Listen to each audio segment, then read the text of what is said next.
everyone. Welcome to Behind the Screen, the Harms of Cyberbullying webinar. I'm your host, Devin Moore. I am a Humanity Rising ambassador, founder of Race to Speak Up, an anti-bullying organization, and I designed the hashtag Behind the Screen Anti-Cyberbullying Curriculum. And I am Dr. Sandeep Randhawa. I'm a child and adolescent psychiatrist based out of Chicago that helps and works with youth, children of all ages, work through the experiences that they may have gone through that were related to anything traumatic in the context of bullying in all of its forms. And with the Behind the Screen webinar, we talk about the definition of cyberbullying, how to be upstanders, mental health, and we offer advice about dealing with your own cyberbullying experiences. The topic for this episode is how to combat bullying through the Bullying Buddy app. Joining us today to talk about this is Tara Lynn Towns and Encore L. Hunt. He also goes by Corey. Tara is an impassioned speaker, author, motivator, inventor, and developmental therapist. She is a philanthropist and mentor of the Women's Welfare to Work program and founder of Tiny Be Mighty. Tara is the CEO of TBB Enterprises and inventor of the Bullying Buddy app. When her son Corey was diagnosed with a condition known as dwarfism, there was little doubt in Tara's mind that her son was born with a mighty purpose. Corey serves as the brand ambassador for Tiny Be Mighty. Thank you for joining us today, Tara and Corey. How are you both doing today? Thank you. I'm great. Thank you for having us. I'm doing great. Awesome. We would love for you both to tell us more about the work that you do. Okay. Do you want to begin, Corey? Yes, I shall begin. So the work that I do is I help in meetings sometimes. Like I'll explain my story of what I went through and like basically how it started kind of. And I just I'm here to help my mom. Yeah. You do a lot more than that. Corey also speaks. He's been speaking since he was 7. And he hosts big events, fashion shows that we do for our nonprofit. We have a nonprofit called Tiny But Mighty, and so, Tiny Be Mighty. And he actually is the host, and he just does a lot. And he supports children in his age group, his peers. So he speaks at schools. Before the pandemic, we were speaking all over the country in schools, but the pandemic kind of slowed that down. But we're back in business. Awesome. And Tara, would you like to add on more about what you do as well? Yes. So like you said, I'm the CEO of the Bullying Buddy. I'm the intellectual properties behind the Bullying Buddy. And I also wrote a curriculum called Be Brave to support it. But I like to say that I am a mom first on a wheel of a mission. I'm a clinician. I'm a developmental therapist, and I love that. But this work is the passion part of my being and why I came here. And I'm honored that my son's condition exposed me to my life purpose here. So I assist families who have lost children between the ages of 7 and 17. Our nonprofit organization helps them with anything that they need help with. Some of them funeral expenses, some, just need relocation because sometimes, most of the time, the suicide takes place in their home. That's the backdrop. I'm always presenting. I have training courses and workshops and all types of things to not only expose people to the app, but I'm a firm believer with behavior. You can stop it for a moment in its tracks, but what are you doing long-term to redirect it and reshape it? So my passion is just training children and teaching children, how to speak up, speak out, but most importantly, how to identify who they are, be comfortable with it, and then identify who the bully is so that they're not a target of it. So that's a little bit more of what I do amongst everything else that you said. Well, thank you both for sharing. I mean, Tara, I know we've spoken before about how much of a problem that bullying is in this world. Yes. And Corey, I know that you've gone through bullying experiences of your own. Would you like to share what you went through? Sure. I'll share this story of basically how it started. So how old was I? I was 7 and I was going to my friend's birthday party. I came in pretty late, so I just had cake and we were already leaving. But this kid, he he was behind me and he started naming. He name called me. He said like, what is that? It's this like disgusting Creep. creep. He made me feel unhuman. And that whole car ride, I was quiet. I was quiet for a couple days actually, because I just lost it. Like I lost. I thought I wasn't human for a second, and my mom felt what I was feeling and did something about it. Yes. Oh, okay. I mean, Corey, I'm sorry to hear that. Like, that's just kids can say such horrible things. And so I'm really sorry to hear about what you went through with your bullying experiences. And I mean, I can definitely understand that pain that is caused by bullying. I mean, with my bullying experiences, with those boys who decided to bully me based on my race, just going through that trauma, excuse me, just going through that trauma and understanding that bullying happens all over this world is the reason why I started the Race to Speak Up anti-bullying organization. Bullying is the reason why I designed the hashtag behind the screen anti-cyberbullying curriculum. I know that there has been an increase in cyberbullying because of the internet usage, or like the increase in internet usage due to the pandemic. The hashtag behind the screen anti-cyberbullying curriculum is really just a guide that gives students the tools and conversation starters and activities, the resources that allows for them to understand cyberbullying, the results of it, and how to be upstanders. And Dr. Sandeep, would you like to tell us just a bit more about your work with anti-bullying through being a child and adolescent psychiatrist? Uh, Definitely want to jump into that, but just quickly, Corey, that's honestly a struggle to experience at such a young age, but just wanted to get some insight. What gave you the courage to finally let mom know or to tell someone on how you were feeling and what you went through? Well, it was that I realized in myself like I'm not gonna let some random kid I don't even know that well let me feel like this. So I realized, oh, I am human and you can't stop me because of what you said. So I told my mom how I felt. Okay, well, yeah, props. I mean, I have to get your information after this because to Devin's point, so my line of work is, kids that are experiencing exactly what you just mentioned, but not being able to find that support or the reassurance or the tools internally or within their support system on navigating what to do. So if it makes you feel that way, like you described, where you were different for a couple of days, and if that continues, it can lead to feeling depressed, anxious, a mix of both, and then convince or sometimes convincing yourself that what the bully is saying is true, like you were saying, like inhuman or whatever it might be, and then leading to suicidal thoughts, plans, attempts, or trying to harm yourself. So that's where I come into play in the inpatient setting when it gets to that severity level. See them in the hospital and then really work on creating plans, whether it's therapy, whether it's medicine, whether it's both, and incorporating their support so they know they have someone to talk to and build on their strengths and those qualities, and then how to tackle bullying. And like Tara was saying earlier, not just one time, but being proactive and making sure it's a long lasting impression. And again, building off of their strengths and then continue to follow them in the outpatient setting as well. So that's more or less where I come into play when it comes to bullying. And like Devin mentioning, it's gotten so ridiculous over these last 2-3 years. And there's a variety of different stats and on how much of an impact is it making, which is good to know. But at the end of the day, if it's affecting you, those stats don't mean anything because we want to be able to help and facilitate and encourage anyone dealing with it to come into their own and find their strengths.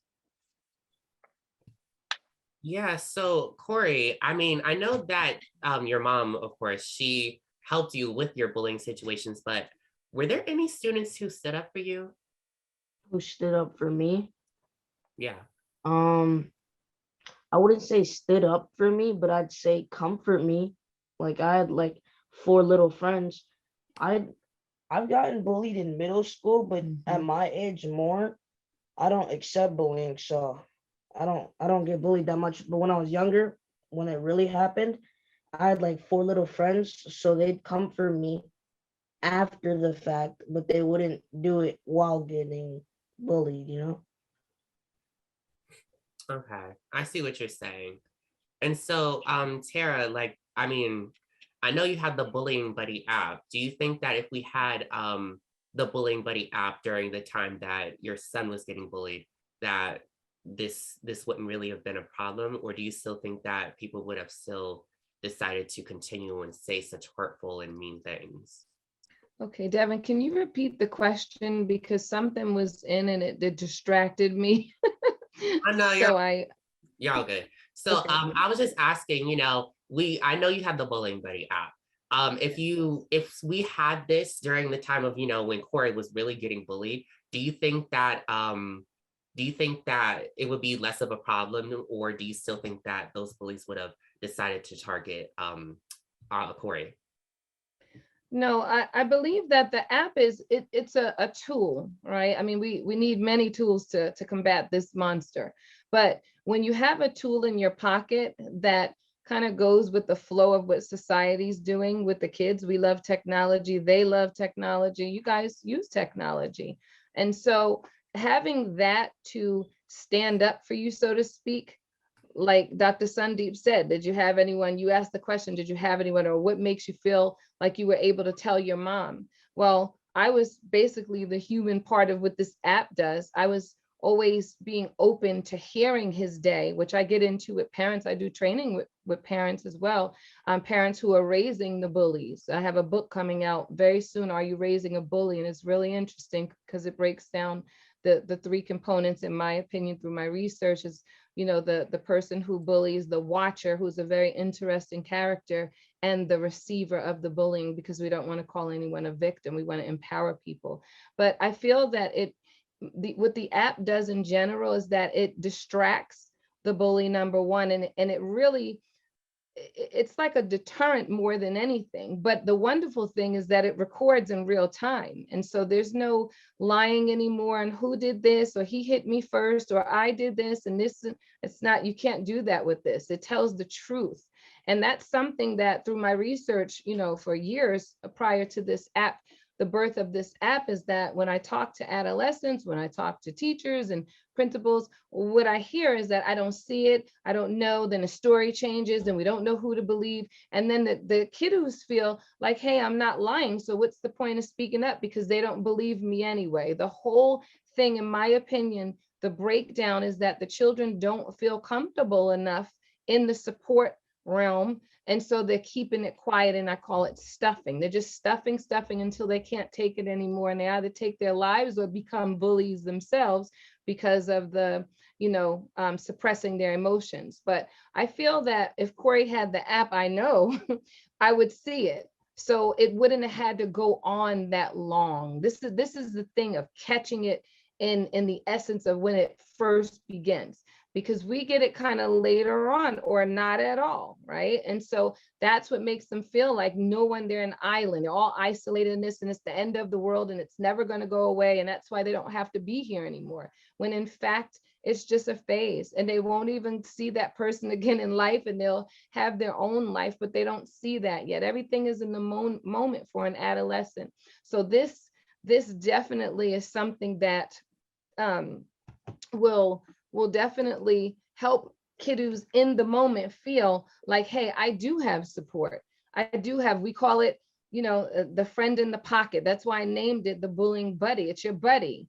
You can record and you can report, but you also get alerts. And the second half to that is that, once again, I would have known in real time what was going on. It wouldn't had to get to the point where I'm going to a birthday party and my son is called a creep, and he's downplaying. The story was so dramatic, I mean, and traumatizing. That's why he barely spoke for 4 days. And when he was little, he's grown now, so he's quiet, but he was very chatty and outgoing and everything when he was a kid. So the bottom line is, yes, in answer to your question, I feel that it would have stopped that situation. But do I feel that the bullying buddy is going to stop every scenario? No, that's why we have the curriculum to support it, so that once again, we redirect those patterns. It's just replacing a negative pattern with a positive one. That's really what needs to be done. And that's what these two things do, the curriculum and the app. I can definitely understand not only the need for this app, but the need for a curriculum to be put in place in order to really give people that guide, like what you're saying, like really give people that guide to do something effective. You know, when you're at school, you really don't want to be going through bullying. When you, I always say this, when you're at school, you should be learning about whatever topic that is going on. You should not, and you should be, you know, making positive experiences, making friends, learning from these teachers. You should not be having to worry about, you know, like getting your face shoved into the toilet or someone calling you inappropriate things based off of a condition in that the condition that you have or your height or anything. You know, that should not be a part of a youth who is still growing, still developing things. That should not be a part of the day at all, out of the question. But by having these things like the curriculum that I know are about to really tell us more about, but like having the hashtag behind the screen anti-cyberbullying curriculum to really give students that guide, to really let them know like different ways to start the conversation of cyberbullying prevention, or to really learn how to be upstanders, you know, like support each other. Like Corey said, you know, he had a few people who did support him, you know, within his classmates, you know. He needs that. We need that. We need people who are towards our age that'll really listen to us and really get it. So I'm like, you know, with this curriculum, we need things like that in place. Now, Corey, before I ask your mom more about the her curriculum, do you think that if more people understood bullying, do you think that that would lead to a better world? If more people understood it, like, what do you mean understood it? Oh, so what I mean is like if more people understood like not only the definition of bullying, but its effects and like how it really hurts people, do you Oh, then think yeah. that, yeah, you think it would lead to a better world? Mm-hmm. Yeah, I agree with you. Dr. Sandeep, do you agree? Definitely. More than understanding, making, I think to Tara's point, knowing what to do, knowing how to navigate it, because unfortunately people are going to be people, kids are going to be kids type of thing, and someone somewhere is going to learn to tease or up the ante and bully. So yeah, if more people are aware and how to stop it or how to make it so it doesn't continue to grow, then definitely it would be a positive impact, because like Corey was saying, it can change the way you feel for a couple of days. And now, you know, years later, you're still thinking about whatever incident might have occurred. So I think it would only be a positive if we were more aware and knew what to do and had a healthy route in taking those steps. So definitely. And Tara, so now I kind of want you to dive more into your curriculum because now I really want to hear more about it. I know I've spoken to you before, but still, let us know more about what you're doing with that. Okay. So the Be Brave curriculum is an SEL curriculum, so it supports social and emotional learning, emotional intelligence, which is very, very important for children to be self-aware and have an understanding. I always say you asked if understanding would create a new way that people would adapt to bullying or not. It would, because when you know something that's okay, but when you understand something, that's a deeper sense of knowing something. So we all know it exists, but do we understand the breakdown of why a 7-year-old would hang themselves? I'm a little edgy, 7, so you know, Dr. Sandeep, but it's just it's so incredible. So anyway, the core values are, we call it being high in your spirit, which is humble, integral, grateful, and honest. And so we base the whole curriculum is written around those core values. So to be humble, number one, opens you up to understand, right? To be integral opens you up to have respect for other people. So different, you know, to be grateful, you're just grateful for the trees outside, or that you have friends, or grateful for your parents. It really, the bottom line to this curriculum, and what I truly feel through my personal research, is that there's a lack of empathy instilled in our children in the pre-operational stage of development. So that really is, in my opinion, that's the background. I owned a preschool for many, many years, so I got to study humans from 4 weeks all the way up to teenagers for many, many years before, you know, delving into my master's and doing everything else that I'm doing now developmentally. And I really found that children who, seriously, when they're 1 or 2, and we just kind of laugh it off when they're plunging on the cat or pulling on things or kicking things or sticking things. Now, some of that is exploration and that's normal, but not when it's aggressive and continuous throughout that. It's not cute. It's not funny. I see YouTube videos with, children abusing animals. That is not a joke. And it really is a predetermination of what you're raising. And this is why we must even enlighten parents. So through this curriculum, we get into the core of your kid. And then it's fun. There's music, it's culturally diverse. So it's not necessarily teaching. If we say, hey, this is an anti-bullying curriculum, guess what's going to happen? The bully is going to run and not even want to learn. So it's very clever on the approach of it. It's just about being brave in whomever you are, wherever you come from. But we kind of slide, unconsciously we slide in bullying factors, because if you raise the awareness about yourself and if you're integral and you're humble, you will begin to be empathetic. And so now when you have empathy, guess what you won't do to people? You won't intentionally harm them. You won't intentionally violate them. And we do know, I say this too, because we have the adult app, Devin, and that's another show, but there's corporate bullying, there's adult bullying, there's, elder abuse, there's all different types of abuse. But in my opinion, it's just a bully who just grew up. He was never fixed. He was never aided in his prime time of when he was violating, when he could have definitely been shaped into something else. So in this curriculum, we address all of those things. And then honestly, and then on top of that, we definitely incorporate them with the core studies. So there's like the giver games, there's fun challenges where you have 5 minutes to change as many lives that you can with $5. And there's so many different, community experiences. There's a garden for the kindergartens up until like 7 or 8, where they learn about responsibility and watering, and they learn about death when the plant dies and you don't give it attention or water it. And then I correlated it with where we are psychologically on each developmental stage, but it's all in fun. It's a curriculum. I love art, I love music and different things. So it's not stuffy at all. And it applies all the way. Be Brave is for pre-K all the way up to high school. So I'm very, very excited to get this out to the world. Honestly, I know that feeling of getting excited about, putting something that positive out into the world. And we really do need that empathy aspect, because like you're saying, when you have more empathy, there's either no or less room for bullying or hate. We really need that. I always say, we need that positivity. We need to turn a negative, what I always say also is that we need to turn a negative into a positive, or we can turn a negative into a positive. We can help others. We can do something about this. We can create change. And so, Dr. Sun, do you have any thoughts about that? Herb Rave, and were you about to say, yeah.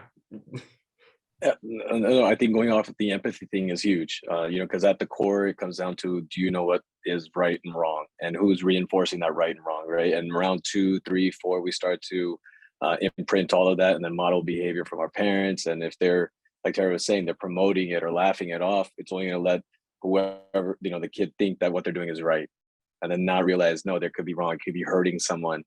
So empathy takes time to build and grow, but it's going to be dependent on those people around you to tell you what empathy is and to really instill it and to expand on that right or wrong option. So I think that it's a fundamental piece of it. And the fact that it's an app, to your point, and tech is huge, is going to be the right way to approach it, because it's I think going to be equivalent to what is okay, what's the norm. And if you're able to fit a bullying app into a phone, and then someone's able to utilize it in the moment. And you mentioned recording, so I want to hear more about that part. But that's, I think, the key thing, because anytime I see this occur either on the unit or a situation arises where if I have to talk to a principal because there's bullying at school, they're learning then it's always a he said, she said. And typically the bully will play the charm game and walk away from it unhurt or anything like that. And in the school setting, and I was going to ask you, Corey, also, the people that see it or the kids that see it won't say anything or intervene proactively, maybe after the fact, but it's not cool. It's not whatever, fill in the blank. to jump in ahead of time. You almost want to play it out. And in the world of tech these days, it's like everyone will take their phone to record something horrendous happening just so they can record it and show, hey, did you catch this, etc. But no one's trying to save the day, so to speak. So Corey, I did want to ask you on that piece, why did, like, those friends that were with you that came to support, it sounds like after the fact, what do you think made it so they didn't jump in sooner? Like, was there, like, anything that you could think of, or is anything that commonly happens there? I feel like they were scared and they didn't want to get bullied. So Okay. they helped me after the fact. And do you think that's common for like brothers that sometimes get bullied in groups or have friends around? Oh, mothers? Sorry, others, Oh. like if like other kids are getting bullied. Yeah. Like, do you feel like Yeah. that's sometimes the case with them too? Like if they say something, then they'll get bullied and It is the case. That's how it is most of the time, especially because when I do online school right now, but when I went to in person, people would record instead of helping because they wanted to fit in basically. And if you want to fit in, you're trying to be like other people, so you seem cool and you're not the one getting bullied. got it. Yeah. So exactly to your point, that I'll commonly hear that story, or as a way to not get in trouble, Snapchat will let you record it and then it's gone. And only the people that saw it will be able to say something about it. So it's more of a negative in that sense too, because it's fleeting evidence. But all the more reason, if you have an app that records it, that's awesome. And I'd like to, for those that are watching, hear any feedback on what, if any other things prevent your friends from speaking up, or yourself, if you've been in a situation, what did you feel like was that hindrance or cause you to lock up and not say anything in the moment? But collectively, I think I just want to hear more about this app. It just sounds really awesome because it's so long. Again, wanting to spread it here in Chicago for sure. Oh, thank you so much. Mm-hmm. Tara, why don't you, if you're comfortable with it, why don't you walk us through the app? I know I have the app, but why don't you walk us through the app? Okay, so in the app, the biggest feature is as soon as the child opens it, I don't know, I'm gonna pull this up. So I don't know if you guys can see the icon of the bullying buddy, but it's right here. I'm gonna open it up though. So you see, as soon as you open it, can you see? I think there's a glare. There it is, right there. It's a glare. EBB button right there. Can you see it now? More forward. Forward. Yeah, hold it, hold it closer, or like. There it is. Let me see if. Okay. My background. Okay. So yeah. That's the EBB button. So that is the emergency bullying button. And you see, I said the word emergency, and that is how fast it records. Okay. Yeah. Wow. Yeah. So I have a funny story. We were presenting to the mayor in California of banning, and we were eating, and she was eating, and I said, as soon as you say emergency, and it caught her food, so she started laughing. But what it did was show her how quickly you can catch something. So once it opens up and you say emergency or EBB, instantly it's voice activated, because we know sometimes when we're being bullied, we can't use our hands, right? So, but you can press it as well. It's manual. Now it records, and instantly, like what Devin just recorded, would come to me if I'm his parent or the admin, if it's set up in the schools, which is our goal. And so instantly they get an alert, and they get to see in 0 time what's happening to the child. Also, they get to know exactly where the child is, because it tracks for 10 minutes. A lot of the times the violations take place by the locker. This is like a hot spot according to principals and kids. And then it's quick, and then there's a crowd. So you really can't see on the school cameras what's going on, right? And so it's kind of like the kids huddle around and they miss a lot of different things. Well, this, once again, the principal will already see it. The bus driver will already see it. We've had a young lady who was violated on the back of the bus, autistic, could not speak nonverbal, and she was violated physically. And I mean, violated. The bus driver said that he did not, she was raped on the back of the bus. Okay, and The bus driver claimed that he did not know because he couldn't see, he just saw kids crowding around. So had she had that, she doesn't have to speak, right? She could just press the button and he would have had an alert right there in his pocket or where he keeps it. So right in zero time, in real time, it is recorded, and that does definitely calm down the he said, she said stuff that Dr. Sandeep was talking about, because that's what kids just do. They just do it. I don't care what age. And then next we have the cool component as well, the tracking, knowing where your child is when they're bullied. So I'm a parent, I'm at work, Corey's getting bullied by the locker. Okay, the administrator gets it right away, but so do I. So guess what I can do? I can text him and say, hey, I'm here for you, I'm on my way. Or I can, because there's a chat, or I can call the school and say, hey, I just got an alert, let's get on it, and be proactive in that way if I can't leave work, because most of the time we're finding this stuff out later on and it's just too late. So this kind of gets it. Another thing the app does is it explains, which was very important, what you said, Devin, earlier about knowing that you're being bullied. A lot of kiddos they experience relational bullying and they don't understand exactly what that means. They didn't even know it's a term, or social bullying. And that's the biggest thing, to have your friends taken away from you by a rumor or some other child doing something to you, right? So we have the 7 types of bullying that are explained in detail, so they can just open right up. And like Devin just put up, because I have such a glare over here, there's 7 different types that break down the bullying, to a nose, and in literature that they can understand and read. And then it's also in Spanish and English, and we're working on 6 other languages. The next thing it does is chat. So the bully can chat. Listen, we're not bully bashers, okay? We want to help him. I like to remind people when they say, oh, I hate bullies. And I say, okay, well, do you hate a 9-year-old? Do you hate a 7-year-old? Because that's what you're hating. They're kids. So please stop it. Let's help them. Let's not hate them. So within this app, there's a chat area. The children obviously cannot conversate with one another, because we knew that would be a life mirror. But the bully can reach out for help in there to an admin or a teacher, or his parent can be in the conversation as well as the receiver and the watcher. There is a place in what Dr. Sandeep was talking about where children are recording it to say, hey, look what I'm doing, not to be, heroes or commanders of communication. So inside of the app, there's a place for the watcher, because through my research, I feel he's really the most important person in this act, not the person getting it and not the bully. He can stop it, like he really can. He can stop it, but he's fearful. But then I talk to watchers and I say, but the bully doesn't target you. So do you understand that he's really afraid of you? So if you team up with the person that you're filming, there is no bully. So inside of the app, there's the watcher, and he has his own little space in there where he can communicate, he can record. This is anonymous and non, because I'm tired of anonymous. I'm just being real. How are we collecting data sets so that the CDC has the correct numbers, which they really don't? Way more cases than what they say, not 2,500 a year, it's probably 20,000 a year. And so this collects data on the back end where we get monthly reports that we can give over to that.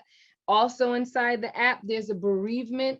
Devin, if you can show that, I think that's so important for other kids to know. There's a bereavement section in the app where people can upload their personal story about their child or a friend or anything, and it can tell the story. You can upload the picture. I want to remember the children who are no longer with us, and I want other children I want to scare them a little bit and let them know, hey, this could be you if you bully someone, and the person, the watcher, you could stop this from happening. So I think visual is super important for kiddos to really see things. They're tired of hearing us talk, and you shouldn't do this, and you should, let's see it. Well, children die at 7 today. There's been 18 in Las Vegas and 65 in Houston in this age group through this pandemic. I'm just blown away by that.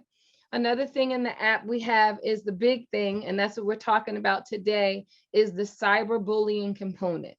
So the cyberbullying component in the app, Devin, I think you can open that up because you have your okay. So it's Facebook, it's Twitter, it's Instagram, and it's Snapchat. And so what happens inside of the app is that if the child is being bullied online, which that's what we're talking about today, or rumors spread through the media, what have you, this is the breakdown of what I've heard from, someone that lost a child in California, is that they were tormenting her online, and the mom reached out to Facebook. It was not taken down quick enough. Okay. So by a week later, the little girl is just beside herself, and she was done, and she left us. So the bottom line is, in this moment in time, everything, if you notice in this app, I say 0 time with my team, is 0 time, because we don't have time to lose any more babies at all. So what this does is you can go directly to your Facebook, yes. You can go to Facebook, Snapchat, and your Instagram, and the kids call it IG. So you can go, I know they correct me a lot, so I have to say their little things that they call things. But anyway, you can go there, and you can go to the back end, so that when you report it, it's done quickly, and you don't have to go through asking someone else's mom to have their child take it down, and then the moms go back and forth. I've been in conversations on Messenger that would blow your mind, because moms gravitate. They know what I do. I'm the bullying lady, so they just reach out, look at this, and they send me screenshots. This will stop that. You go directly to the horse, and they can take down someone's account, because they have to legally if they're violating someone. And then within the app, Dr. Sundeep, I would love to put you in my app. We have a space with therapists and clinicians and life coaches that specialize in this, not just, general. We want to really hone in on suicidal, depression, different things like that, because not everyone specializes in everything. And it's a serious thing to be suicidal. And a lot of people are not qualified. I'm just saying, they think they are, but they're just not, to deal with this. One wrong thing or piece of advice, that could be someone's life. So we have certified clinicians in there, and a child or their parent, cultural in there, different cultural, psychological groups, psychology boards, everything is in there. So it's called the information station, and it takes you directly to the website where you can find a clinician.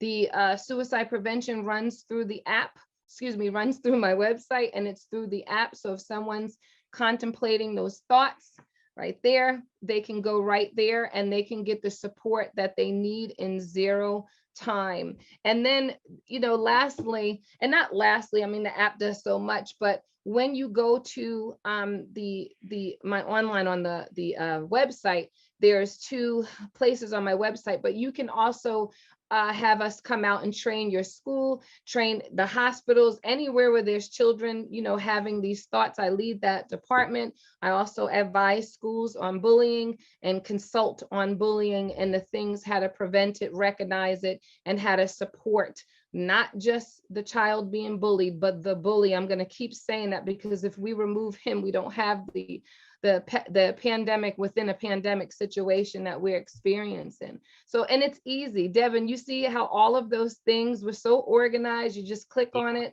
I'm an organization bug. I made it easy because I'm thinking, oh, if I'm a child, how would I do this? Or how would I navigate when I've gotten all of these things in our beta period where, oh, what if my child's being beat up and they can't, that's why we have the watcher. And they say, well, what if the children don't know how to, or this is why we come to whomever is going to have this in their institution or their home. We train because we want to empower. It's not just about having the tool, having the curriculum, it's the implementation of it, but it's really the understanding of it, right? Kids are not going to use something like, oh, no, that's too much to do. So made it quick and simple. So this is, it's a quick overview, but I hope you guys got a window into how, and what it does. Sarah, I love the app. I love the app because this is so perfect. Like whenever I think of I remember when I first started Race to Speak Up, and I would always see so many different bullying situations because I did research and I'm on social media, and I would see all these different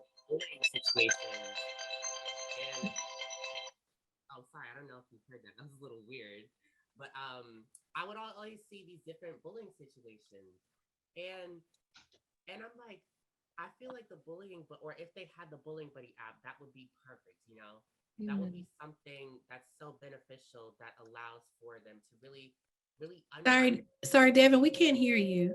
I know, I was trying to listen. Can you hear me now? Can you hear me now? We can hear you. It's just It's the voice dropped. So I don't know if it was related to the call or if you want to up the mic volume. I don't. There you go. Can you hear me now? Okay, I'm just gonna talk close to the microphone. Back, Devin. I'm gonna talk close to the microphone. You guys can hear me? Okay, Yeah. good. Mm-hmm. So anyways, I was just basically saying that like when I first started my Race to Speak Up organization, and I would always see different bullying situations, like, you know, physical bullying, and something was happening in the school, especially at the lockers or even in the bathrooms. And I'm like, if a child, you know, had that app and they could easily just tap on it, say emergency or say whatever, you know, that would be perfect. That would be, you know, their way of really reporting this. You know, it happens in an instant. Like you're saying, it happens in an instant, and it can happen anywhere. So we need that. We need to hurry up, and we need to report these bullying situations. So that's why I really love the app. That's why I'm like, we really need these in schools, especially if, you know, the schools don't have the app of their own where you can report something. That's perfect. So, but yeah, Sunday, do you have anything to add on?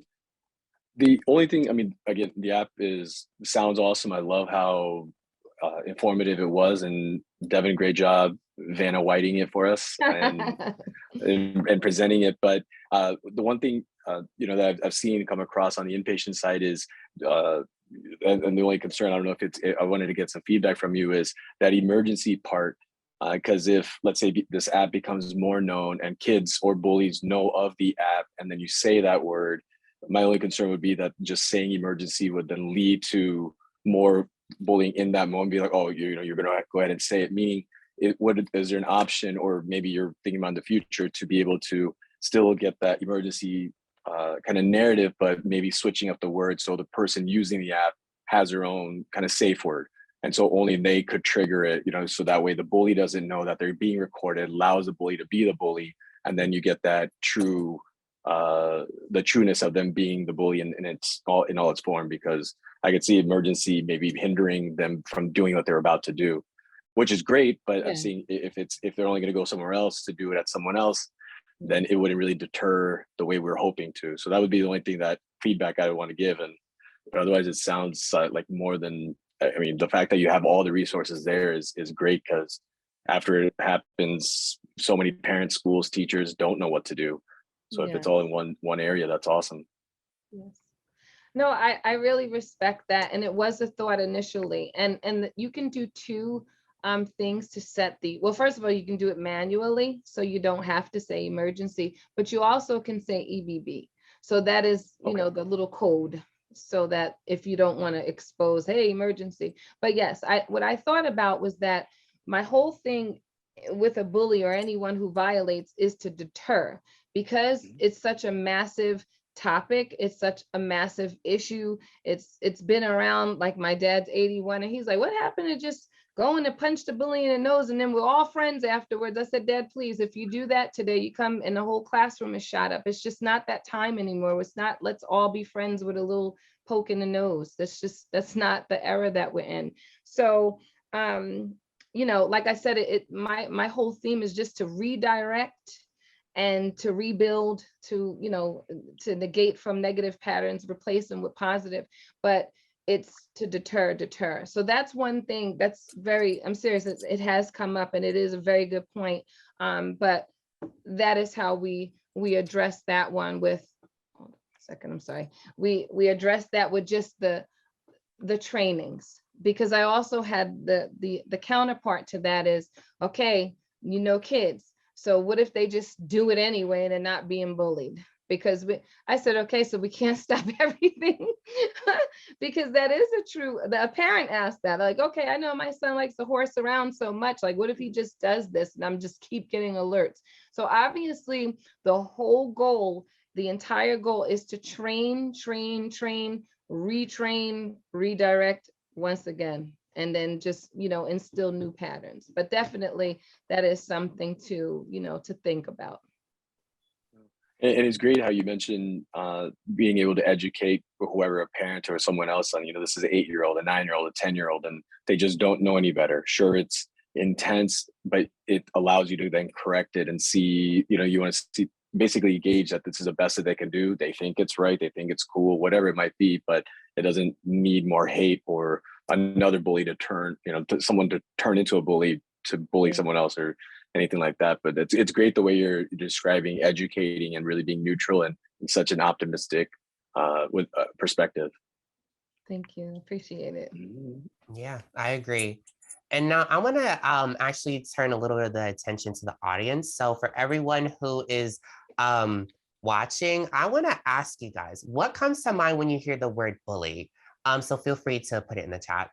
It could be, a phrase or a sentence or a question or just one other word, but let me know because I want to see what you guys are thinking.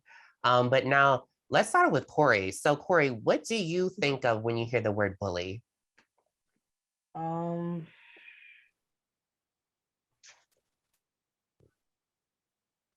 Probably think of my flashbacks, honestly. I think of like the experience I go through. If you like told me the word bully, I would think of flashbacks. I wouldn't really think of a thing. Interesting. Can you can you expand on what you did say though? Oh, can you talk a bit more about what you did say? Oh, about my flashbacks? Yeah, you're talking about flashbacks of what you went through bullying, right? Oh, yeah, yes, about my flashbacks of like my traumatic experiences of like people stepping on the back of my shoes and me tripping, people like judging me on my height, people putting things to where I couldn't reach. Just those bad experiences I've had with bullying. I'm really sorry to hear that because that just truly taints or hurts, the child, or what we've been saying, but it really does harm you. And something else that I see with a lot of, especially middle school age, and Corey, feel free to say anything else when I say this, but especially in middle school age is when people start to really see differences and they really start to understand that we really don't all look the same. And that kind of, when you're outside of what's normal, that's when bullying starts to happen. So, being whatever that you are, you could be based off of disorder or illness or race or height, whatever it is, that's when bullying starts to happen, unfortunately. And it's so wrong. It's so wrong. That's why we need things in place like the hashtag behind the screen curriculum or the bullying buddy app, which is super quick too, or the Be Brave curriculum. We need speakers like us who are able to talk about this and how we can work towards a positive solution. We're getting a lot of comments in the chat actually, so I kind of want to talk about it. When you hear the word bully, someone said someone who they think of someone who puts someone down in order to feel better about themselves, insecure and projecting. That's very true. Let's move on because I see some more. When I hear bully, I think of older kids. When I was in elementary, it was always the older kids who would bully others. That's kind of interesting. Tara, do you want to say anything about that? About how they think of the older children? No, just yeah. Yeah, well, just in general, when I think about a bully, I think of pain. The word pain jumps out when the word bully comes in, right? So even though Corey is addressing that he also experienced pain, but the word pain, because I know that the bully is in pain and he gains his control by harming others, thinking it's going to gratify him when it really makes him do it even more or feel really bad about himself. So I just think about pain for the watcher to watch it, pain for the bully, and pain for the receiver. Dr. Sandeep, I want to hear what you think of when you hear the word bully. I think more initially similar to probably what Corey experienced, where whatever I've experienced in my past, he went through what he was describing, and I've mentioned it kind of before, Mine was, I got my first real taste of it right after 9/11 happened, like basically overnight, and similar types of things. All of a sudden coming to school, people that where I was associated with spitting at my feet, or calling me a terrorist, or all this other nonsense, like just nonsense stuff. And I have just like a flash of just maybe a bunch of different images that pop up. And to Tara's point, that along with what was it that they were going for? Were they showing off? Were they trying to get attention? Were they trying to fill a void, or whatever else? Or they try to think they're cool. It could be a combination of so many different things. And sometimes they don't know any better. Also, often I'll be working with an adult and they'll be like, I feel guilty for what I used to do, because they realized that they were bullying and didn't know any better, and blaming their parents or whoever else for teaching them or not stopping it. I've worked with clients in the prison system. They'll say very similar things where I just wish somebody would have intervened. I wish there was support. It wasn't the way to go, but their social circle, whoever else, made it seem like that was the only way to deal with it. And for guys, especially, sometimes we'll hit 24, 25, and all of a sudden we're cool with our emotions. We're sensitive. We'll say sorry. We'll want to talk about it. And before that, we feel like being stoic or aggressive is the way, the name of the game. And to the question earlier, where you feel like it's someone older, that sometimes happens, especially when we're younger. We think of those are older as being a bit more powerful or strong. And when you're in the older seat, it's easy to intimidate.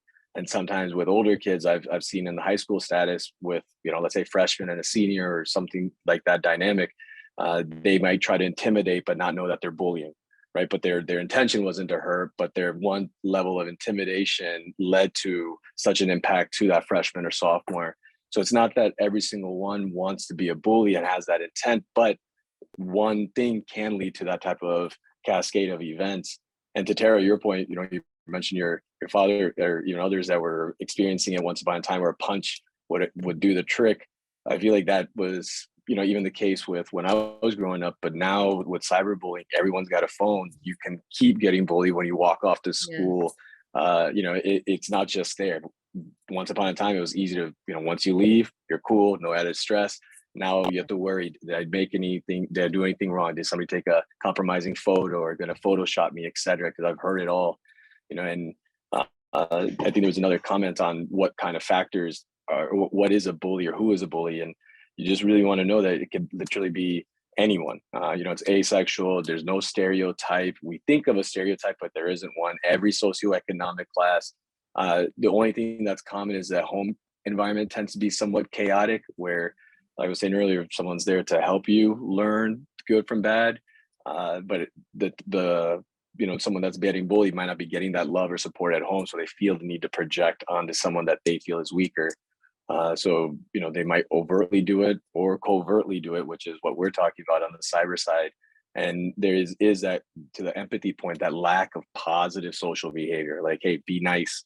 And with cyberbullying or just social media, it's easy to type away whatever you want because you don't have to deal with anyone in person, which again makes you feel like a lot stronger because, again, you're behind the screen when you do so.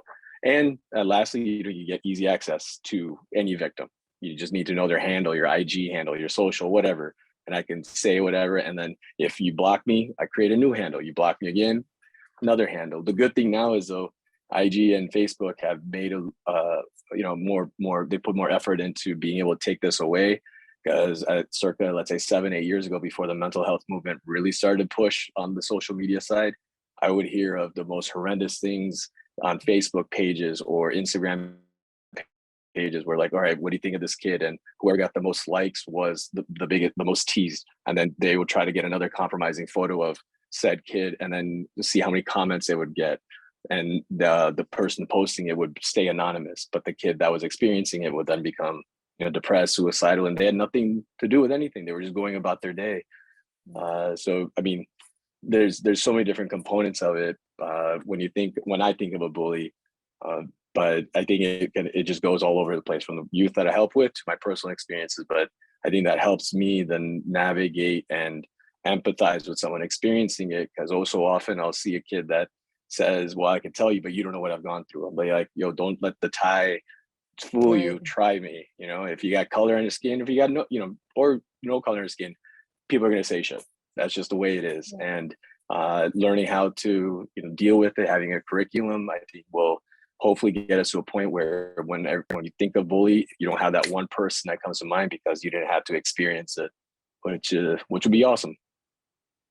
Yes. You know, Dr. Sandeep, you really did, well, you covered a lot of different things that I kind of want to, a few things that I want to talk about is something that you did say earlier about power, because that's what I was going to say is what comes to mind with when I think of bullying or bully, you know, that's why we call it behind the screen. The person behind the screen really feels that power. They really feel they have enough power and, you know, being behind the screen that they can inflict pain on another person and spread rumors or create disgusting images.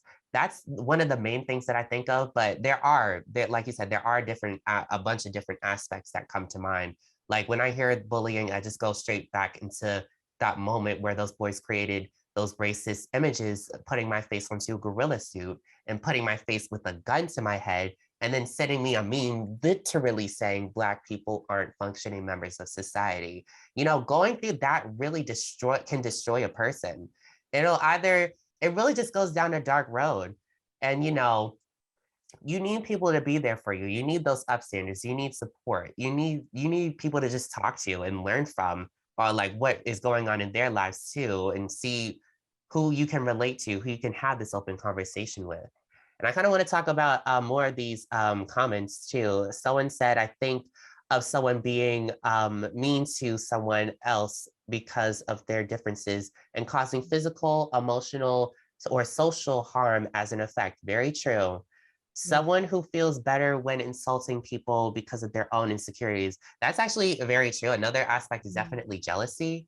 When it comes to bullying, there's definitely a jealousy aspect. Yes. You know, like say there's this, and like also, like you said, it comes from the home environment, that mentality. So I noticed with my bullies, I'm just gonna talk on me like personally, I know they were hitting on me because of my skin color, but I think they decided to choose me and like really try to destroy, you know, any good mental health that I had and really hurt me.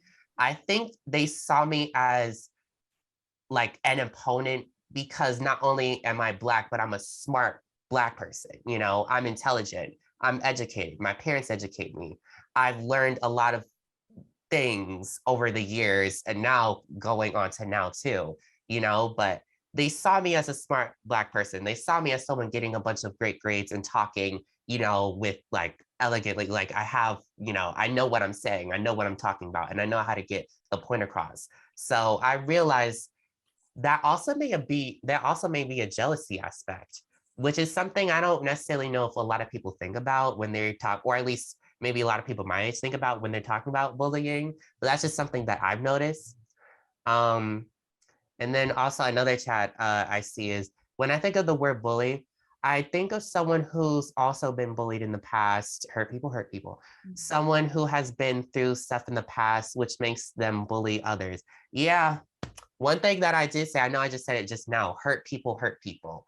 Of course, you guys can add on to this, but when you're going through that, because you've gone through that, you want to inflict that pain onto others to try to like ease that pain onto you, but it's just hurting more people.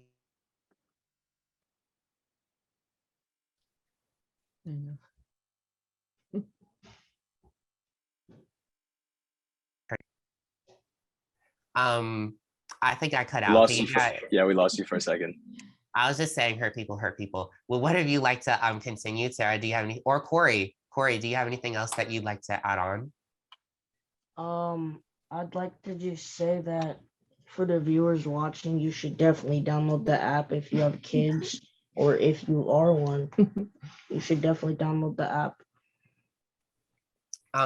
Yeah, very true. Tara, do you have anything else that you'd like to add on?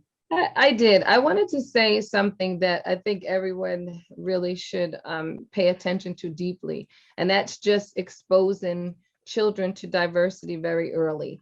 So in my preschool, this is just a prime example, and this is in the curriculum as well. When we had a new student, I never labeled the student, obviously, right? I never even labeled boy or girl. So when the child would come into school, we would do this welcome dance and, you know, all of this exciting stuff. And we would just say, oh, the kids would say, oh, cool, is somebody new here? So we really started to seriously erase the labels, because that is why people get jealous. You're the rich girl, you're the smart boy, your parents are, it's the labels, right? So society started these labels and we need to finish it. But once again, we just need to erase them and replace them with something better, like nothing. We're just people. You got bullied because of your race. Well, both of you guys, because of your race. But if the person who bullied you was used to a person who has tan skin or dark skin or what have you, it wouldn't even be an issue. This is the real issue of why these children start early with that. And that's because they're afraid of it. Even in our curriculum, we have dolls that we bring in, you know, in a wheelchair. We have to talk about the things that people don't want to talk about instead of pushing it under the rug, because this is what we're going to get. It's going to be a crock pot, you know, exposure effect versus something that's just received. So I think it's just really important, even parents, if you listen, and teachers, incorporate diversity in your classroom, not just doing, we used to do cultural meals and a cultural comforter to where people brought in pieces of their culture, but I'm talking about literally the verbiage that you use with the kiddos. He's not this, he's not that. He's just a kid just like you. He's your peer. I mean, there's other words that we can think of. Everyone's awesome. Positive affirmations inside of the classroom, journaling inside of the classroom, deep breathing inside of the classroom. Like, these should be classes, honestly, to deal with it. But the labels are the issue. And this is where we're going to see breakthrough in society as a whole, is when we drop them. So I just wanted to add that to the plate as well. Yeah, Tara, you know, I'm all about positive affirmations. I know you are, but like, just for anyone who's watching, I'm also really into like positive affirmations. And so, because I know how that really will go a long way. Seeing that in classroom, seeing like you are kind, or seeing be confident, or, you know, like something simple like that, that really helps you, a person who may be going or who may be having a bad day, that really helps them. And you know, you're already at school, there's a lot of hardships just with work, or like excluding the possible bullying aspect, just with work and doing all these different things. You know, you really need that positive light. You really need something that could also potentially like kind of get your minds off of things, but it's still in a positive way. And so by seeing that positivity, or seeing, you know, certain things, like having different activities in a curriculum where it's conversation starters, or, you know, learning from, like, getting things started up so that you can learn from other chapter members, like in the behind the screen curriculum, or having, you know, dolls and like all these different things in the Be Brave curriculum, you know, that's really something we need. That's really something we should want, honestly. But like, that's something we need with the Bullying Buddy app. That's what we need to help others, to help ourselves, really, to let others know what's going on.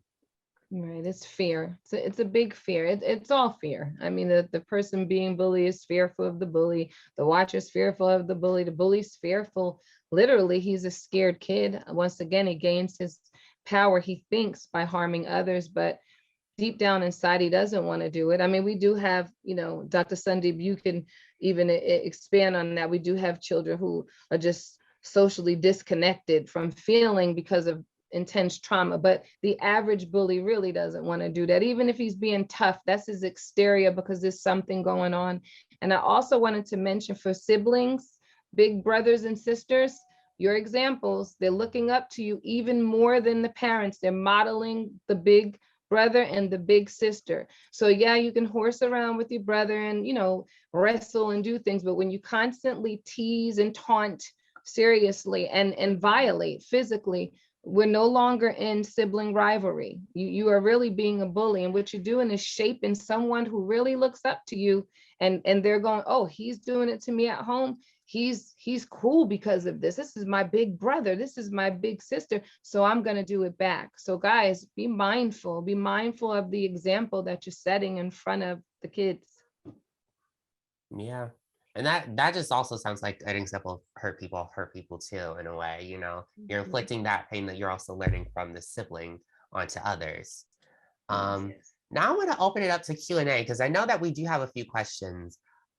So, okay. Were the kids who bullied Corey punished? Excuse me? Were the kids who bullied you punished? It was mostly in elementary and lower grade middle school, so I don't really know.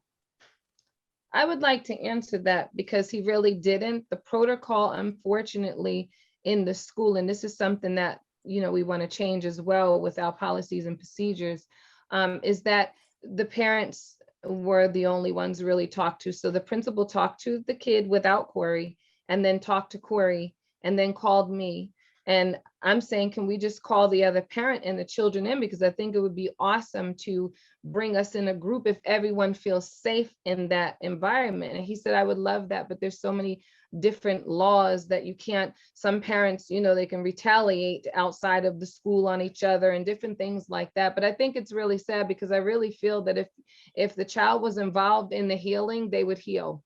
Okay, if the child was involved in the resolution, they would know how to resolve things. When a parent is not around, we learn skills by our environment. It should be experiential always so that we learn and grow from it. So in answer to your question, not really. They were just spoken to. He played, now they did record it, but once again, it was against the lockers and I could not really see. That's the point of the app. That's where I got the idea from with that part, just going through it myself. I saw the kids, he saw the kids, but he's like, I really can't see who's doing what though. So who am I really reprimanding? So they were just told that they had, if it happened again and they had 3 little strikes, and by the 3rd one, they would be suspended from school. Once again, you're just band-aiding the issue. Suspending them is band-aiding. What are they doing when they're home? They should be writing a report. They should be visiting hospitals where children are inflicted with things. I mean, learning how to care about what they even did. Just, you're giving them a vacation when you send them home, and then they come back and do the same thing. So I hope that answered that person's question, yes and no. No, I get what you're saying, because you really do need to learn about it. I mean, when kind of just also thinking about my bullying situation. So when I can get the whole certain things not really being done with those boys, they were put into one day or whatever in school suspension. That also might also kind of be like a vacation because they're not really doing that. I didn't see them doing nothing. They weren't learning what was going on. They weren't learning that they hurt Devin. They hurt a Black person based on your race. They hurt someone. They hurt someone. Let's just take that. They hurt someone. That's not what you're supposed to be doing. So, and it was hard to get meetings on top of that. That's a whole nother conversation. So it was just, it's such a big problem. And I know that there's also another question in the chat. Can Dr. Sandeep speak to the psychology behind the bully? What creates a bully? I know we've been talking a lot about it, but would you like to add on, Dr. Sandeep? Sure. So we describe it as just being multifactorial, right? So chaotic house, do your parents think it's right or wrong? Like Tara was saying, just what's your acceptance on things that you're unfamiliar with? And, there's, I don't know how many YouTube videos of little kids on any race connecting, hanging out. They don't know hate, right? But as we get older, anything that's unfamiliar, if you're not used to it, whether it's a turban, whether it's skin color, whether it's a look, whether it's the smell of food, it's almost the go-to thing to get repulsed or make fun of it because you don't know what else to say. Or, hey, why not substitute? Hey, be curious about it or accept it. So the more familiar we become with things that are otherwise unfamiliar, the easier it is to say, okay, well, no big deal, and not add any attention to it. But the background, sometimes they'll say there's a genetic component.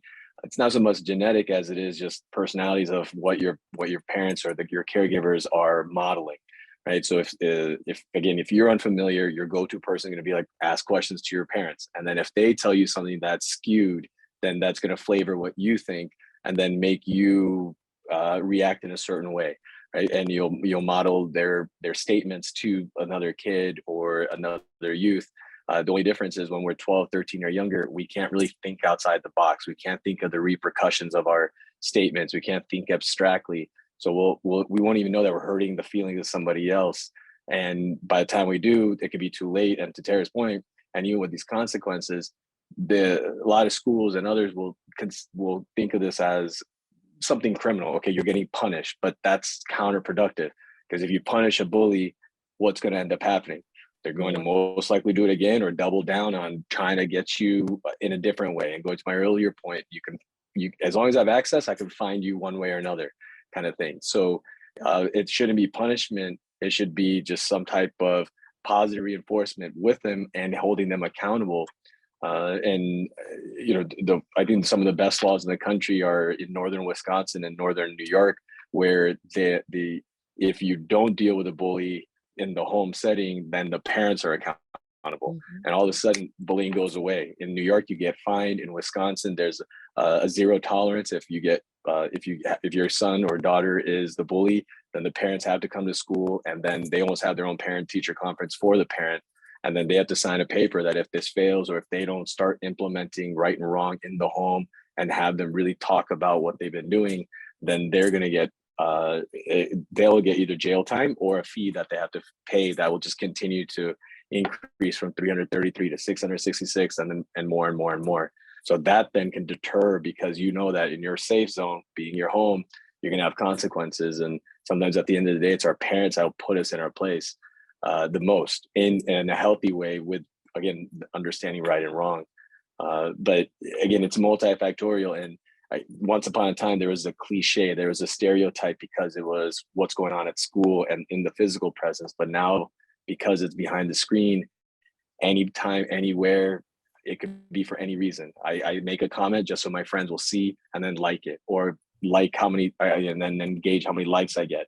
And that'll fuel me to do it again and then do it again. And, you see what kind of comments people make on Twitter or anything social media. 1 out of 10 is positive. 1 out of 10 is optimistic. 1 out of 10 is encouraging. It's just easier to just talk ill of a situation or point out the negatives, instead of saying, hey, you know what, because I'm familiar with what you're going through, go be you, go, you embrace it, make the most out of anything, whether it's a scar, whether it's the way you look, whether it's your skin color, whether it's whatever, I advocate to making that something cool about you. And, I got to the point where we now use like paradoxical training, where if someone's trying to bully you, you draw attention in a neutral way. You thank them for that attention and almost surprise them with the comments that you're making, to the point where they might get embarrassed at bullying you again, or not even know what to do. Because if you thank a bully, what are they going to say? Oh, thanks for giving me all this attention. Hey guys, look how much attention this guy's giving me. I'll check in, are you going to bully me here this time tomorrow? All right, I'll meet you right here. Walk away. See what happens. Again, easier said than done, but that's part of what we try to practice, even in the hospital setting. So there's, to answer the question, too many variables that play a role, but the fundamentals are usually the same, that I don't know my right and wrong, and I don't have anybody to check my right and wrong or to hold me accountable for my right and wrong. So as long as we can pay attention to that, whether it's curriculum, whether it's the bullying app, I think the more consistent that occurs and the more comfortable we are with being familiar with just everyone's differences and accepting them, then that'll just make everything easier, because you'll be cool with realizing that everyone's just people, and that there is, differences should be unique, not a flaw. And we have one more question in the chat. I think we can ask this to Corey. So Corey, I know we actually did speak on this earlier too, but Corey, do you think that when it comes to bullying, do you think that that mentality, or I hope I'm saying that in correct words, but do you think when it comes to bullying, that how the bully acts, do you think that's coming from the home environment? Yes, I do. I believe in that heavily, actually. I believe that most bullies, it's because of something that's happening at home, or it's because, like what you guys and my mom said, it's because they were bullied before. So you're not born a bully, you're raised one. Amen. Yeah, very true. Very good, man. Good job, Boop. Well, thank you guys for joining me today. This is a really good conversation. And hey, oh yeah. What were you saying, Corey? I was saying you're welcome. All right, awesome. And thank you to everyone who's listening. Remember that these webinars are monthly, so make sure to share, with anyone else, we talk about the behind the screen curriculum, and we have amazing guests like Tara and Corey. We have Thank our you. psychiatrist, Dr. Sandeep, to all talk about anti-bullying and talk about the positive change that we can work towards when it comes to bullying prevention and really ending bullying. So I put in the chat the ways that you guys can contact us. Tara, would you like to say your social media? Yes, we have Bullying Buddy on Instagram, and we have Bullying Buddy on LinkedIn. We have Bullying Buddy on Facebook. And then I have my personal is TL Towns 8 on IG. And then it's Tara Lynn Towns on Facebook. And then I'm Tara Towns on LinkedIn as well. Cool. And oh wait, Corey, do you want to share your social media? I don't have any. I have like personal. I just have Instagram if you Okay, want well, that. share it. It's 42.KAAPO. Okay, cool. Thank you. And Dr. Cindy, do you want to share your social media? Sure. Twitter, Sandeep Randhawa, MD. Okay, cool. Yeah. And then also you guys can find me on social media, Instagram, Facebook, Twitter, at Race to Speak Up. I also linked that in the chat. I linked all our stuff in the chat. You can go to my website, www.racetospeakup.com. And also you can follow the Behind the Screen. It's just at Behind the Screen Facebook group. So definitely check that out. And guys, if you really would like to start a hashtag Behind the Screen chapter, you can receive service hours for doing so and completing the different activities, like, having these conversation starters, learning about the statistics, learning about how we can be a part of that positive change, positive affirmations. You can get service hours for completing the activities. I linked in the chat the way you can do that. It's just through interviews. So make sure to sign up for interview if you haven't, and start completing activities, receiving service hours, and report back to me. You can also report back to the email ambassadors@humanityrising.org. So yeah, thank you guys for joining, and have a beautiful you, day. We'll see you guys. next time. Thank you. See you. Likewise. you. Have a great one, everyone. Awesome Okay. time. Bye. Thank you.